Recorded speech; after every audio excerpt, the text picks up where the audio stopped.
First is ikhlas, sincerity. And the second is thinking good of Allah subhanahu wa ta'ala. First, sincerity. And they said sincerity is to filter all your actions from hypocrisy. You come into the masjid, you're coming for Allah subhanahu wa ta'ala. You're not coming here to show up. Don't be like the person who was praying in the masjid by himself. Alright? Who was praying in the masjid by himself. Nobody was around, and then he heard the door open. And then he said, I should just perfect my prayer now because some people just walked in. He didn't see them. He didn't see who walked in the masjid. But he said, well, I gotta perfect my prayer. Right? So now he's showing off.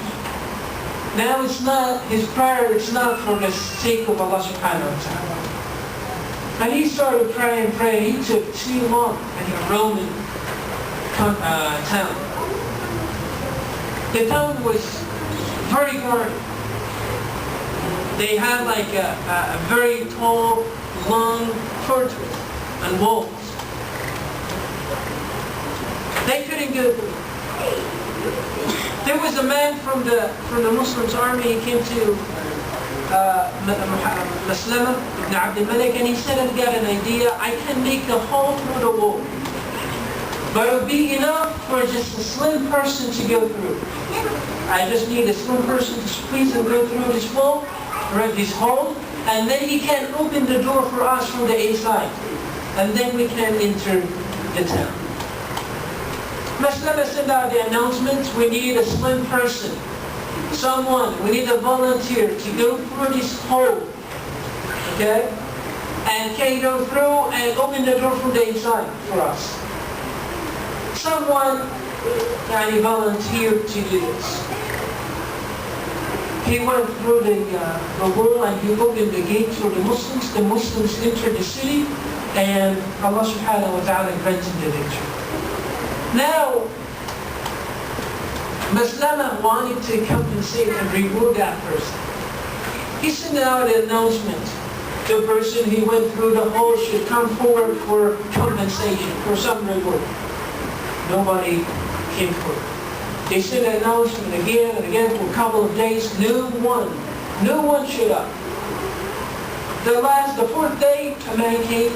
A man with like a veil over his face. He covered his face. He went to Maslama and he said, I know the person who went through the hole. Okay? And he's ready to meet with you, but he has three conditions. The first condition that he doesn't want you to expose him or to tell people who he was. That's the first condition.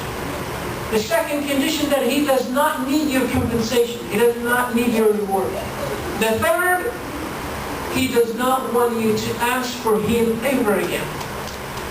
In other words, forget about him. Once you know him, khalas, forget about him. So Maslama agreed on his three conditions. So the man uncovered his face and he said, that was me. I did it for the sake of Allah subhanahu wa ta'ala. They said later on, Maslama used to make dua to Allah subhanahu wa ta'ala saying, Allahumma hshurni ma'a sahibi al-kufr. Oh Allah, resurrect me in the last day with that person who went through the hole. This is how sincere that person is. Because wallahi, it's just all about sincerity. As Rasulullah sallallahu alayhi wa sallam said, إِنَّمَا الْأَعْمَالُ بِالنِّيَّاتِ. Actions are guided by, or deeds are guided by actions. وَمَنْ كَانَتْ هِجْرَتُهُ إِلَى اللَّهِ وَرَسُولِهِ فَهِجْرَتُهُ إِلَى اللَّهِ وَرَسُولِهِ. Whoever intends to make a migration for the sake of Allah and His Messenger, he will be rewarded for that. And whoever is traveling or making migration just for a worldly gain or to meet a beautiful woman to marry her, he will just get what he intended for.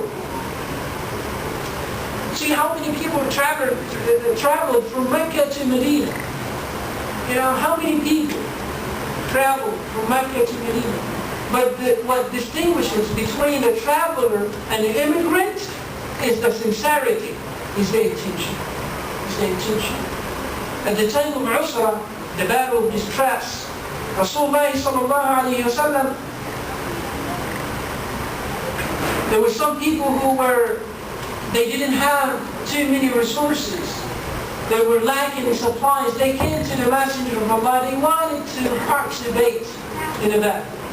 But Rasulullah sallallahu alayhi wa sallam, at this time the Muslims were suffering. They were going through a lot of poverty. Rasulullah sallallahu alayhi wa sallam didn't give him the permission. Rasulullah sallallahu alayhi wa sallam didn't give him the permission just because of the lack of the resources.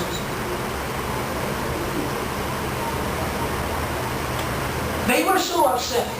They were so much disappointed that Rasulullah sallallahu alayhi wa sallam didn't grant them this permission. They went home, they were crying. And Allah subhanahu wa ta'ala mentioned that yesterday in the Taraweeh, we were reading Surah Tawbah. Allah subhanahu wa ta'ala mentioned their story in Surah Tawbah. He said, وَلَا عَلَى الَّذِينَ مَا أَتَوْكَ لِتَحْمِلَهُمْ قُلْتَ لَا أَجِدُ مَا أَحْمِلُكُمْ عَلَيْهِ تَوَلَّوْا وَعَيْنُهُمْ تَفِيضُ مِنَ الدَّمْعِ حَزَنًا أَلَّا يَجِدُوا مَا يَنفِقُونَ. And those who came to ask you permission to go and fight in your side, and you told them, I don't have too much, I don't have anything, any amount for you to write. They left, they were so much disappointed and they started crying. So do you think their strong and steadfast faith will be wasted? No. No. That's why Rasulullah sallallahu alayhi wa sallam praised these people. And he said to the companions, لَقَدْ خَلَّفْتُمْ وَرَاءَكُمْ رِجَالًا. You left people behind in the Medina. Okay? You left people behind in the Medina. By Allah, they will receive the same reward as you. مَنَعَهُمْ al-marad, or their excuses were sufficient. So it's all about sincerity, brothers and sisters. The second thing, حسن الظن بالله, to think good about Allah subhanahu wa ta'ala. And Allah subhanahu wa ta'ala said, أَنَا عِنْدَ حُسْنِ ظَنِّ عَبْدِي, I'm in the opinion of my servant. But also, if you think good about Allah subhanahu wa ta'ala, you have to work for it. They asked Hassan al-Basri about people, they think good about Allah subhanahu wa ta'ala, but they don't work for it. He said, if they think good, they will work for it. جزاكم الله خير. صبرا here, صبرا. جزاكم الله خير. سبحانه وتعالى.